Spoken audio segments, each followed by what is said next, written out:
الإخوة الصحفيين، الأخ المحامي العزيز، السادة أسرة أخ سي عبد الحكيم الصفريوي، السلام عليكم ورحمة الله تعالى وبركاته جميعا، ومرحبا بكم جميعا.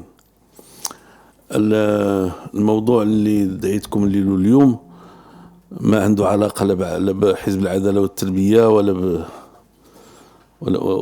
بغيره. هذا موضوع يتعلق بواحد المواطن مغربي، يعني شاءت الأقدار ديال الله سبحانه وتعالى أن يكون مظلوما في فرنسا، والقصة ديالو غادي يحكيوها المقربين ديالو، الأخ سي جواد الصفريوي والأخ ديالو الأستاذة إكرام ايش حمادة الزوجة ديالو، هي من أصل أظن مغربي ولكن الآن تزاد فرنسا إلى آخره، دونك سي اون فرونسيز. والأستاذة سلوى الصفريوي الأخت ديالو. أنا غادي ندخل شي شوية غير باش في الآخر، وربما تكون عندنا شي مداخلة مع شي محامي من المحامين ديالو في فرنسا اللي ما تيسرلوش يحضر معنا. القصة ديال هذا الأخ باش نقولها لكم. أولا العلاقة ديالي معها نزار جيب شكل انتي، يعني القصة ديال هذا الأخ هذا واحد من الإخوان ديالنا اللي كان معنا في الحركة منذ 50 سنة أو تقريبا، فهمتيني ولا لا. ومن مدينة فاس. أنا تلقيته في فرنسا، يعني رجل فاضل، رجل يعني من خيرة الناس بطبيعة الحال. كانت بيني وبينه علاقات عائلية، كان كيجي لعندي هو والمرأة ديالو الوليدات ديالو، حتى عنده زوجة سابقة وعنده معها 3 الوليدات، ياك 2 غارسون اون في. وكنت حتى انا ملي كنمشي لفرنسا تنمشي لعنده، على الاقل مشيت لعنده مره، بقيت عاقل عليها مزيان، فهمتيني ولا لا، حتى للدار. دونك بيناتنا كانت علاقات اخويه، ثم علاقات يعني ديال القرب، يعني جد قريب مني. وهو رجل فعلا، هو رجل حيوي ومبادر وهذا الى اخره. وما ما وقعلوش تفاهم كبير مع الاخوان تما في فرنسا. واحد الوقت بدا كيشتغل لنفسه، كيبيع الكتب الاسلاميه، فين ما كانت شي قضيه ديال فلسطين او شي قضيه ديال المسلمين او شي قضيه ديال شي مسلم او مسلمه في فرنسا، يعني اللي كتحتاج للمسانده، السي عبد الحكيم موجود. السي عبد الحكيم كيتكلم مزيان بالفرنسيه، مثقف، يعني رجل محترم، فهمتيني ولا لا. ما عمره ما كان عنده شي مشكل يعني كبير، بحيث كاين حتى واحد النكته. واحد النهار مشى هو والمراه ديالو باش يشوفوه اسكيل سانتيغ بيان شي لي فرونسي، فهمتيني ولا لا، وباش يعطيوه الجنسيه. ملي سولوه داك الشيء، سولوا المراه ديالو دايره الحجاب، قالوا لها هي فرنساويه، قالوا لها انت علاش دايره الحجاب؟ قالت لهم سا نو ريغارد با، سا سي مون افير. قال لها جو بونس كو لوي il est intégré toi pas encore، فهمتي ولا لا. فهمتي. ومراته الاولى رغم انها طليقه ديالو الان، رغم ذلك يعني ساندته الى اخره. الخلاصه هذا السيد هذا ولا مرجع، ولا الناس ملي تيكون شي حدث فيه شي إهانة ولا ظلم لشي فرنسي، شي مسلم ولا مسلمة إلى آخره، جو بونس ميم لي زوتر يعني كيجيو لعنده. فوقعت واحد الحادثة ديال واحد البنية دعت أن الأستاذ ديالها يعني تعسف عليها في شي قضية متعلقة بالرسول صلى الله عليه وسلم إلى آخره، ما يفون دوني لي ديتاي. وباها اتصل به تيظهر لي، أو شي وحدين من الطلبة اللي معاه اتصلوا به، إلى 65 maintenant ياك 67 فهمتي. ومشى لتمايا، ودخل عند المدير هو والاب ديالها الى اخره في المدرسه. دونك كتعرفوا داك الانسان اللي كيدخل بوغ سوتونيغ كيلكان ايتترا. دونك ملي دخل عمل واحد لا فيديو تيقول فيها تيخص شي عمل ديال المسانده. الى ابلي سا كومون الى ابلي سا نو با اون سانكسيون، اون اكسيون. الى قال اون اكسيون. في نفس الوقت قدر الله سبحانه وتعالى هذاك الاستاذ ديال ديك التلميذه واحد الولد من الشيشان قتلو بيان سور. بون هذاك اللي قتلو جو كخوا كو لوي ميم il est mort ياك سي سا، لوي ميم il est mort جو كخوا ايتترا. ودار لامالغام ما بين الكلام اللي كان كيقول السي عبد الحكيم الصفريوي وما بين هذيك سميتو. بطبيعه الحال ما عندهم حتى شي علاقه، لا هذا كيعرف هذا ولا هذا كيعرف هذا ولا هذا سمع لهذا ولا هذا سمع لهذا، ولكن الرأي العام تداخلت فيه هذه الأشياء ومشاو للمحكمة. وحنا كنا واحد شوية واثقين، on avait confiance que la justice c'est pas ما غاديش تبدا تسمع لأي كان، أنها ما غاديش ففعلا لا جوستيس يبدو تبين لها أنه القضيتين لا علاقة بينهما، وحدة متعلقة بالمساندة اللي بغينا نقولوا سيفيك ديال السي عبد الحكيم لهذيك البنت، وحده متعلقه بجريمه وقعت كيجري عليها القانون. ووكيل الملك مع وكيل الدوله في فرنسا البروكورور سي سا كون سا كون لابيل البروكورور جينيرال طلب له 12 سنه ديال السجن، المحكمه حكمت عليه ب 15 سنه ديال السجن. دونك حنا في الحقيقه كنا كنترقبوا انه غادي يكون شي حكم ربما مخفف او اللي تكون البراءه. في الحقيقه المحامين كانوا شبه مقتنعين انه، اول كانوا عارفين اللي هو بريء وكانوا شبه مقتنعين اللي غيتحكم بالبراءه، واذا به كيتحكم. فهمنا ان هذا الشيء هذا جا نتيجه ديال الراي العام. الراي العام تخلطت عنده القضيه الى اخره، والقضاة مشاو تبعوا الراي العام. دونك قلنا غيدوز في الاستئناف في شهر يناير ياك سي سا جونفي. دونك من هنا لشهر يناير قلنا على الاقل يعني الاخوان المغاربه يعرفوا هذه القضيه هذه، يعرفوا هذه القصه هذه ويتعاطفوا معاه والى اخره. ربما يكون هذا الشيء هذا في صالحه ان شاء الله الرحمن الرحيم اثناء سميتو. فاذا نتوكلوا على الله ونمشيو لي ديتاي اللي يعطيهم لكم المقربين ديالو.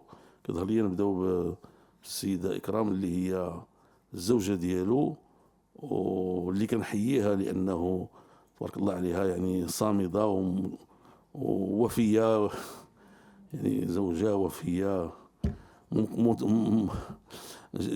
متقاتله، ما واش نقول متقاتله مع يعني في صالح زوجها. ولكن اسمحوا لها غتتكلم بالفرنسيه، ما كتعرفش العربيه، كتفهمها ولكن ما كتعرفلاش. هي فلتتفضل، ورا انتم كتعرفوا الفرنسيه تبارك الله عليكم ياك سي صا. Allez-y. Merci. Alors, je vais peut-être avoir des détails peut-être un peu ennuyants, mais c'est vraiment pour donner une image globale.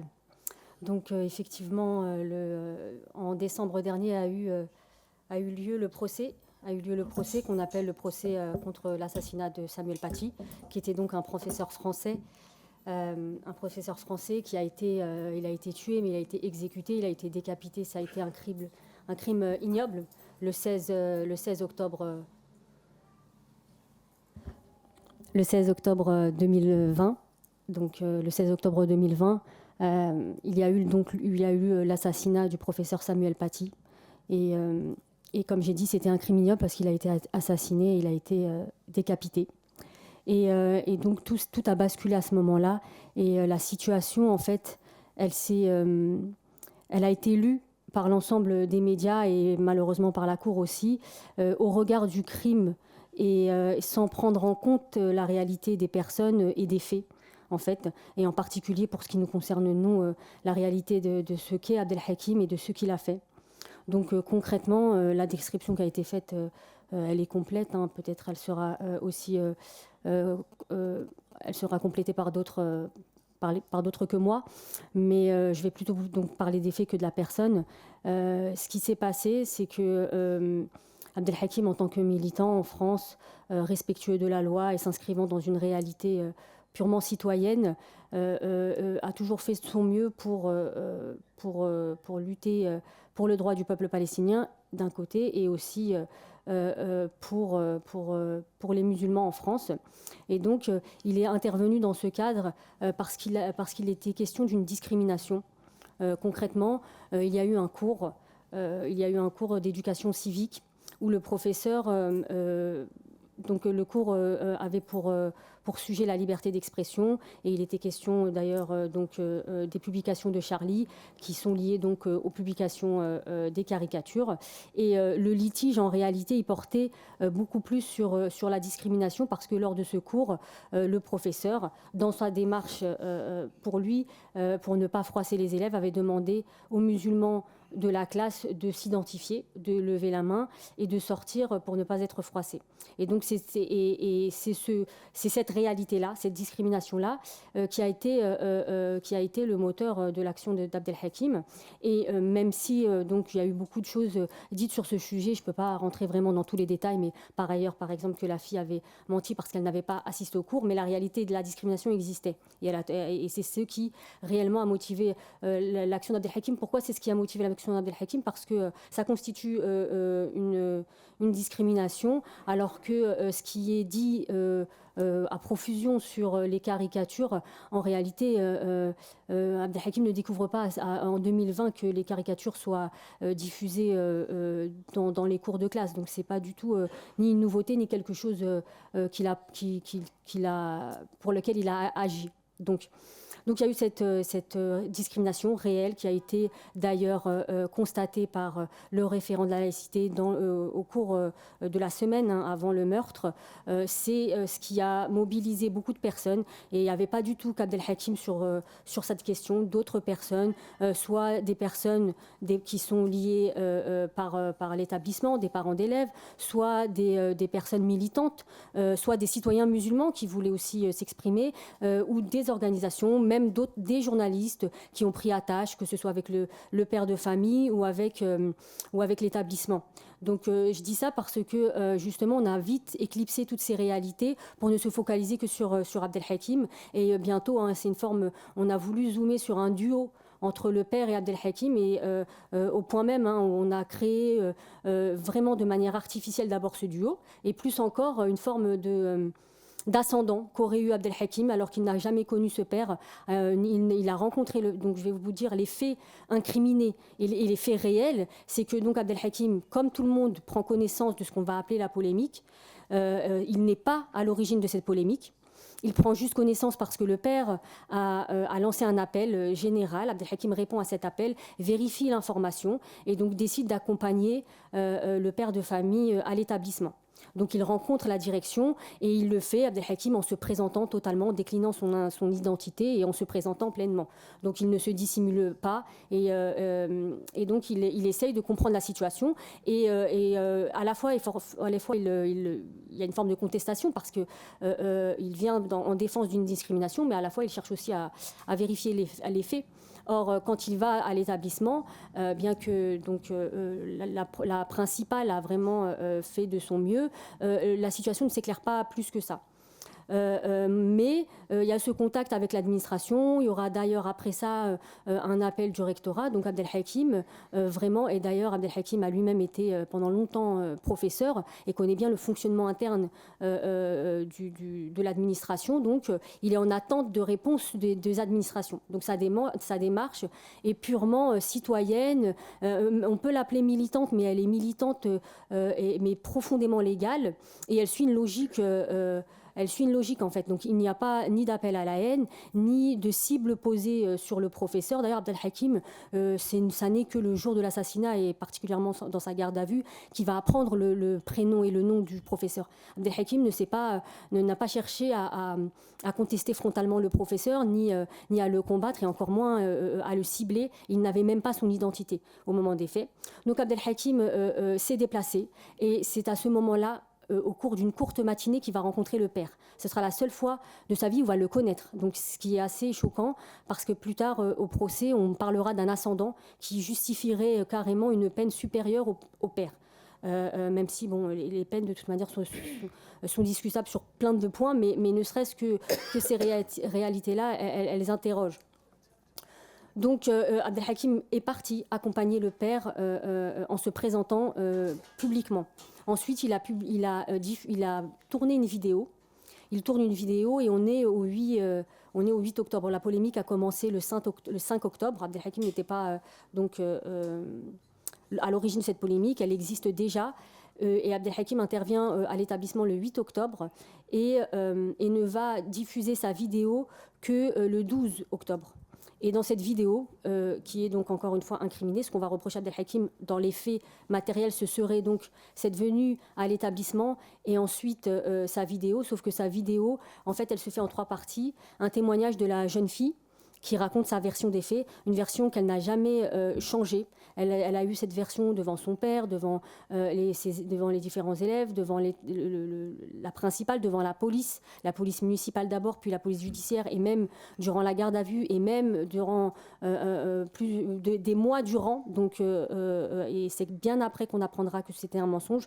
Mais donc, elle a tellement été jugée crédible que la police municipale a recueilli ses propos et l'a conseillé et a pris en considération ses propos pour accélérer la procédure de plainte. Donc Abdelhakim fait une vidéo où elle présente sa version. Ensuite, le père de famille, c'est un montage d'une vidéo que le père de famille avait fait qui réitérait quasiment les mêmes propos et qui appelait aussi à la mobilisation. Et enfin, une intervention d'Abdelhakim à la fin qui est beaucoup plus générale. Et à nouveau, Abdelhakim n'aura jamais divulgué l'information du professeur Paty, parce que, comme je l'ai dit, d'abord, il ne la connaissait pas et ce n'était pas du tout son objet. Et parce qu'il ne s'est pas attaqué de manière personnelle au professeur. Bien au contraire, Abdelhakim a dézoomé cette réalité, la réalité de la polémique, en l'attachant à une polémique à une politique plus générale qu'Abdelhakim analysait à l'époque en critiquant directement le président français. En parlant donc d'une forme d'islamophobie d'État. Et donc il a beaucoup plus parlé de la politique que menait le président plutôt que du professeur. Et donc ce qui est assez étonnant, c'est que parmi les différents acteurs qui ont intervenu à l'époque, comme j'ai dit, donc la polémique a duré 10 jours avant le crime macabre. Pendant les 10 jours, il y a vraiment beaucoup d'acteurs, plus ou moins grands, vraiment, même des grandes mosquées qui ont diffusé l'appel du père. Il y a eu des radios en direct qui ont fait des lives avec lui. Et donc, d'ailleurs, c'est à l'occasion de différentes communications en ligne que le tueur a pu trouver l'information. Mais Abdelhakim, qui n'avait pas du tout cette aura, a intervenu et ce n'était pas donc le seul acteur, mais c'était un des acteurs les moins connus, les moins suivis et qui n'avait pas du tout d'aura.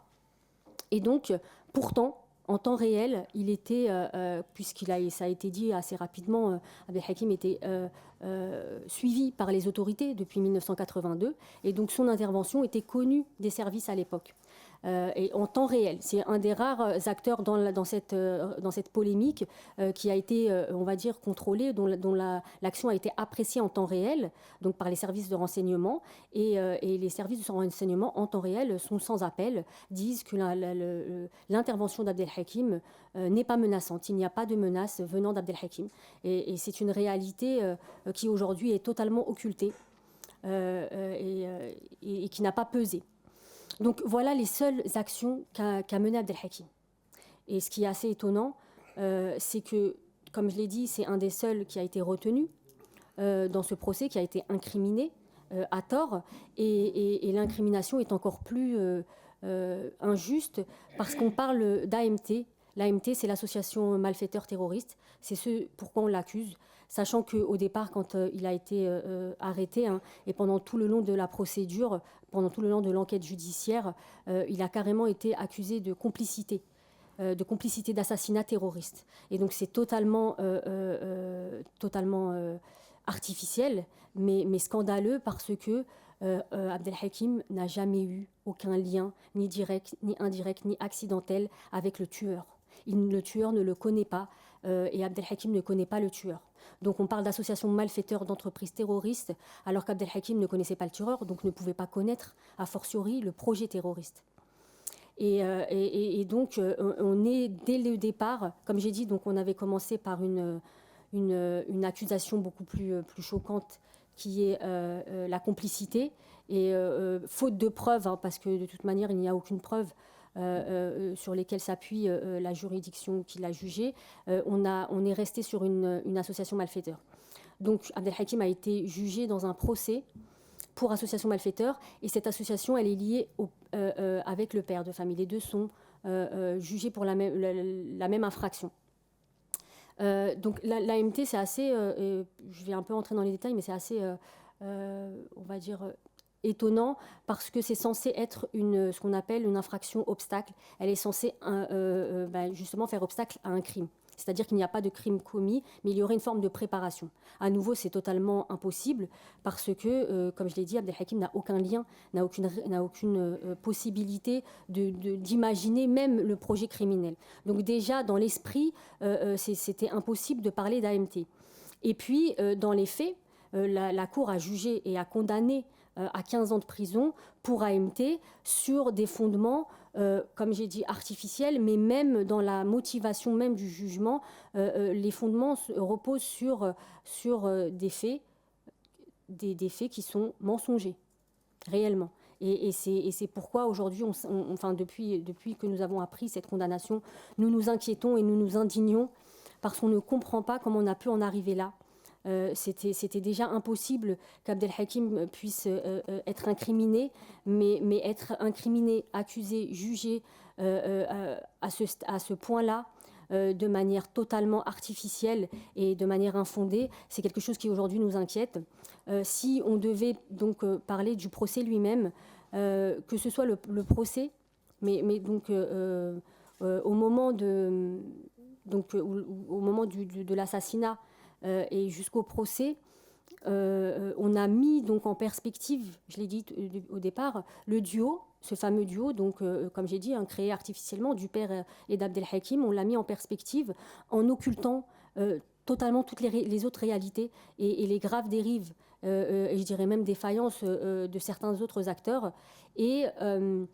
Et donc, on les a mis on les a propulsés au devant de la scène, alors qu'il n'y a pas matière dans la réalité factuelle et matérielle. Il n'y a pas de réalité qui pourrait fonder le crime. On les a propulsés, et alors que, à comparaison, donc, par exemple, des personnes poursuivies pour des faits de complicité n'ont eu, je dirais pas, c'est pas minime, mais n'ont eu qu'un an de plus qu'Abdel Hakim. Et d'autres qui ont, par exemple, eu des liens directs avec le tueur, qui ont partagé abondamment sa propagande, qui partagent réellement, et c'est étayé par l'enquête judiciaire, l'idéologie, n'ont pas fait un jour de prison. Des gens qui ont parlé avec le tueur, des gens qui l'ont harangué, qui ont insisté, qui ont incité à passer à l'acte, ces gens-là n'ont pas fait un jour de prison. Et Abdel Hakim, qui lui n'a jamais eu aucun lien, qui ne pouvait pas imaginer un tel dénouement, comme d'ailleurs l'a suggéré encore une fois le rapport de l'Éducation nationale. Personne, au moment de la polémique, pouvait se douter que le dénouement serait aussi macabre. Donc Abdel Hakim, lui, est condamné donc, à 15 ans de prison. Et quand on dit 15 ans de prison pour Abdel Hakim, quelqu'un qui a 66 ans aujourd'hui, c'est en réalité la peine capitale. C'est une peine à vie qu'on lui inflige, et donc c'est d'autant plus incompréhensible que scandaleux. Quand on veut aller plus loin, et on finira par se poser la question de se dire mais pourquoi Abdel Hakim, qu'est-ce qu'on lui reproche finalement, qu'est-ce qu'il y a derrière, si on dit qu'il n'y a pas de fait, si l'enquête judiciaire n'a pas été capable de donner des faits probants, pourquoi lui, pourquoi c'est lui qu'on a vu, c'est de lui qu'on a parlé. Et c'est quelque chose qui est vraiment problématique. Donc on a notre petite idée évidemment, mais encore une fois on va parler simplement de l'enquête. L'enquête judiciaire pose des points, pose des allégations, mais ne les détaille jamais. On parle de quelqu'un qui est radicalisé, On parle de quelqu'un qui est intégriste. On parle au début, hein, dès les départs, aux plus hautes sphères de l'État, on a parlé de l'islamiste numéro 1 en France. Qu'est-ce qu'on veut dire derrière? Parce qu'une fois qu'on a dit ça, on a besoin de preuves. Il était question d'une fiche S, on ne la connaît pas jusqu'à présent, elle n'a pas été versée au dossier.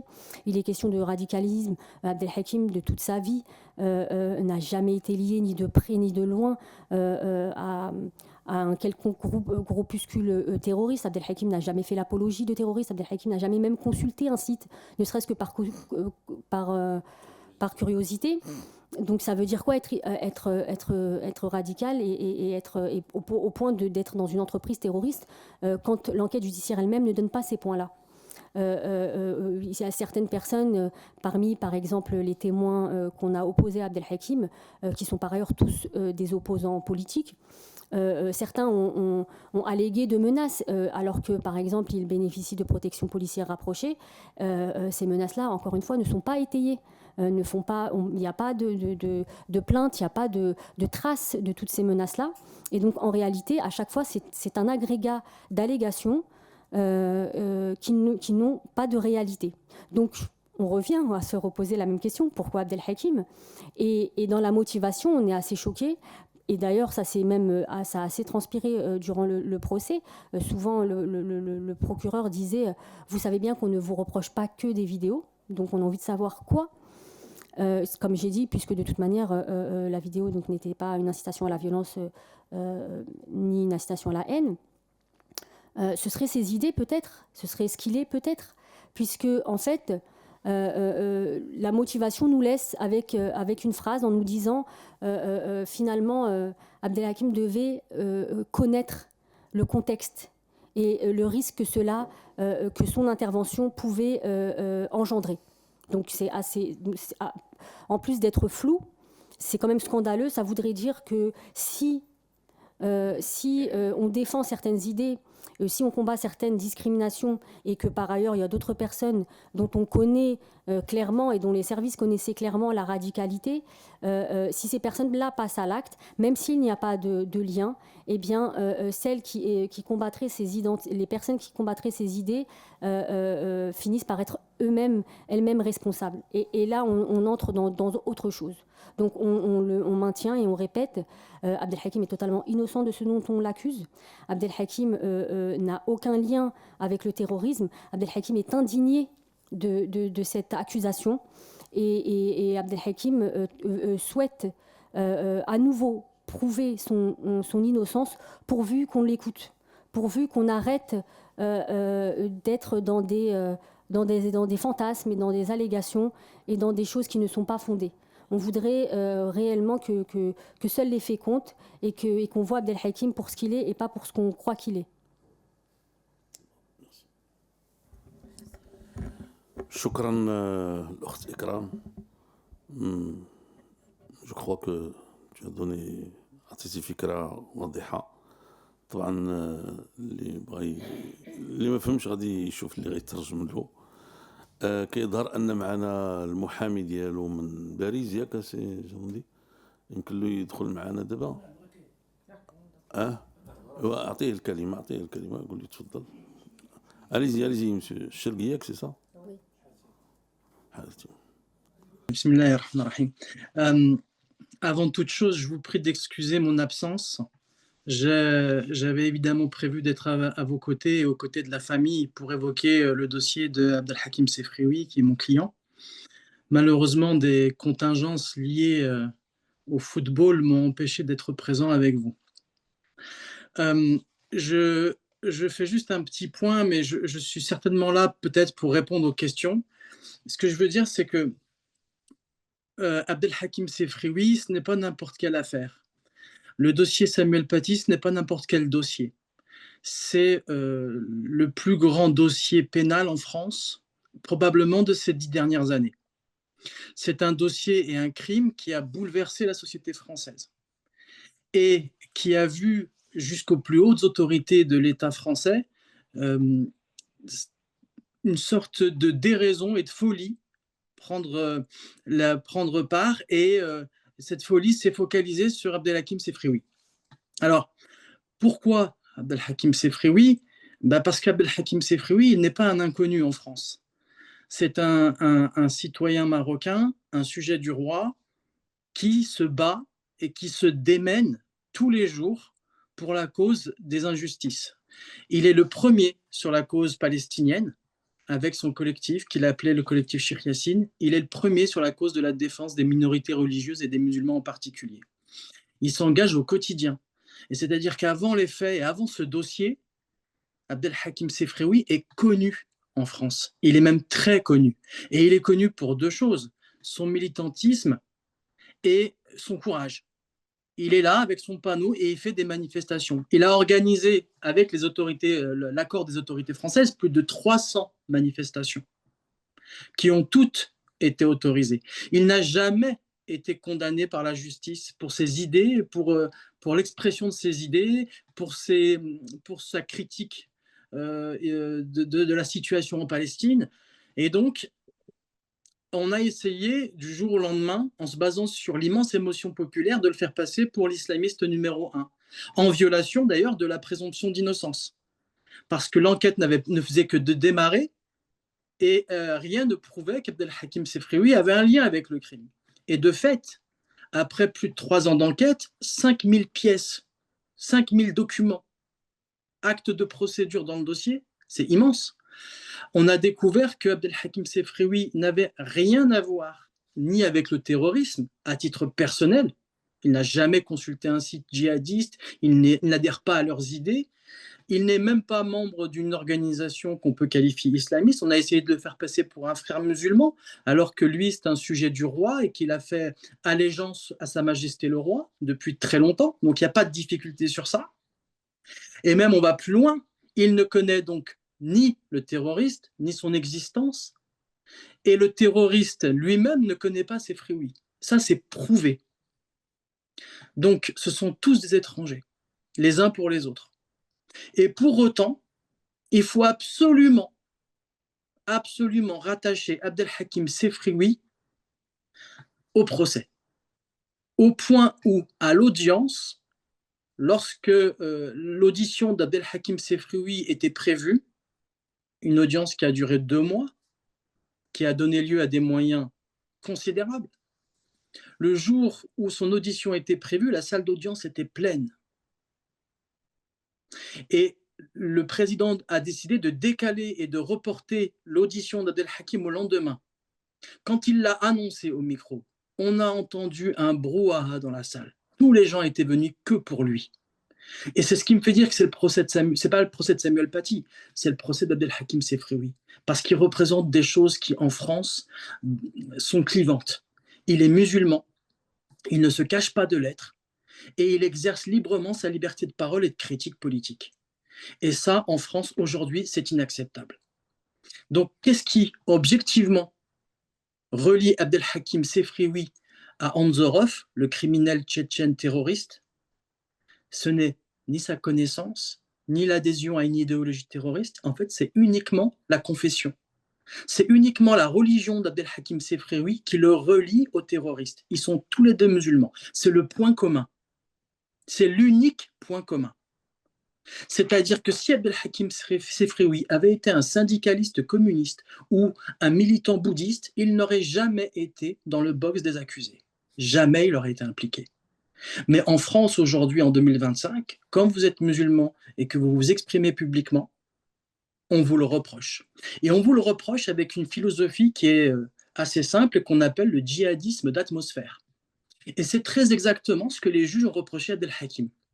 En tant que musulman, en tant que personnalité religieuse, en tant qu'autorité, eh ben vous ne pouviez pas ne pas savoir qu'en critiquant un professeur, même si vous ne donnez pas son nom, même si la vidéo n'est pas vue par le terroriste, eh ben vous ne pouviez pas ne pas savoir que vous allez inciter des gens à aller le tuer. Et c'est exactement ça, l'erreur juridique. On fait une confusion, un amalgame, comme a dit M. Benkiran, entre une intention, vouloir participer à un crime, et une conscience du risque potentiel que quelqu'un pourrait prendre mes paroles et les utiliser comme un motif de meurtre. Et c'est ça qui est une supercherie intellectuelle. Et pour aller plus loin, pour asseoir son raisonnement, la Cour d'assises antiterroriste de Paris va utiliser un nombre de contre-vérités qui sont choquants. Les nombres de ces contre-vérités sont choquants parce qu'on va aller jusqu'à faire dire des choses que le dossier ne dit pas. On va dire qu'Abdel Hakim a incité les collégiens à se mettre en préparation pour pouvoir aider le terroriste. Bon, mais on ne dit pas quel collégien. Et on dit qu'il y a un collégien qui a vu sa vidéo. Mais on oublie de préciser que c'est les policiers qui lui ont fait voir la vidéo dans son audition. Ce genre de petits détails.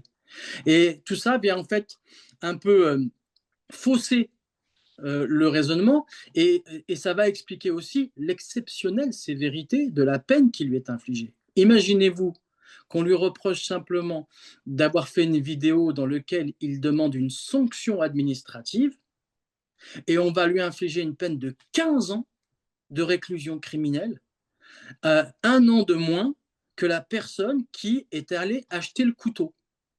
C'est-à-dire la personne qui a adhéré à l'idéologie djihadiste, qui a accepté l'idée d'ôter la vie à un être humain innocent et qui est parti acheter le couteau avec le terroriste. Lui, il va prendre 16 et Abdel Hakim Sefrioui va prendre 15. C'est dire qu'en fait, la décision qui a été rendue, elle est scandaleuse de mon point de vue, mais du point de vue de tous les observateurs objectifs. Elle est scandaleuse, elle est historique, et elle est extrêmement dangereuse pour l'état des libertés. Parce que s'il suffit d'être musulman pour pouvoir être impliqué dans une affaire terroriste, je suis désolé, mais demain, avec le même raisonnement, on pourra reprocher à une personne qui a fréquenté une mosquée dans laquelle un terroriste a prié pour que lui aussi soit coupable d'association de malfaiteurs terroristes. Et c'est donc extrêmement grave du point de vue des libertés publiques. C'est une vérité. Et puis, il y a dans ce dossier, effectivement, ça a été dit, mais il y a encore d'autres aspects. Vous avez d'autres personnes dans le dossier. Il y avait une jeune dame qui se surnommait sur les réseaux Cicatrice Sucrée et qui, elle, était en contact avec le terroriste, a adhéré à son idéologie, l'a incité à passer à l'acte. Elle était en contact avec des gens qui étaient en Syrie. Et elle ne fera pas un jour de prison. Mais encore faut-il savoir que derrière Cicatrice Sucrée, vous avez une jeune fille française de souche, convertie à l'islam. Et donc, on a évidemment, non pas la sensation, on a la preuve absolue d'un 2 poids, 2 mesures. Et je termine là-dessus. Il y a d'autres arguments, mais il y en a des milliers pour venir contester cette injustice. Mais il y en a un qui est particulièrement choquant. La vidéo d'Abdel Hakim Sefrioui, dont on parle tellement, elle n'a jamais été illégale. Il avait le droit de la faire. Et c'est tellement vrai que et le ministre de l'Intérieur français de l'époque, et le ministre de la Justice de l'époque, et le préfet de Paris, le préfet de police, ont tous dit qu'on ne pouvait pas attaquer en justice la vidéo d'Abdel Hakim Sefrioui. Et c'est la raison pour laquelle ils ont fait voter une loi pour inventer une nouvelle infraction qui s'appelle la mise en danger d'autrui sur la base par l'utilisation de moyens informatiques et qui, elle, est une infraction qui est un délit qui est réprimé de 3 ans. Donc, en fait, lui, il a pris 15. Mais la loi qui peut-être un jour portera son nom ne réprime les faits que de 3 ans. C'est dire qu'en fait, et je termine là-dessus, de mon point de vue, mais du point de vue de beaucoup d'observateurs qui ont été assez atterrés par cette situation, en fait, Abdel Hakim Sefrioui, et c'est pour ça que c'est un sujet qui nous concerne tous, tant au Maroc qu'en France, c'est un prisonnier politique. Voilà. Si vous avez des questions plus précises, je suis à votre disposition, Inch'Allah.